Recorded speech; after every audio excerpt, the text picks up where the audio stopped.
Indians of Bombay have many of their people involved in traditional farming.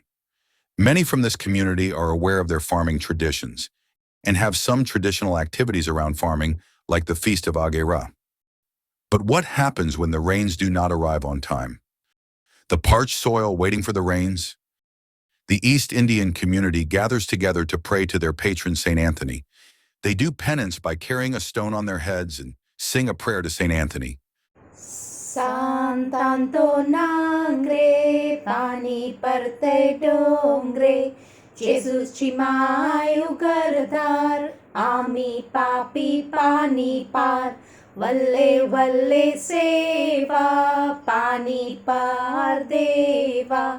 जेजूसची माय उघडदार, आम्ही पापी पाणी पार, पाणी नाही तर मरण दे, दुनीला भात पिकून दे, दुनीला भात पिकून दे, दुगानी पायली इकून दे. सांतांतो नांगरे, पाणी परते डोंगरे, जेजूची माय उघडदार, आम्ही पापी पाणी पार.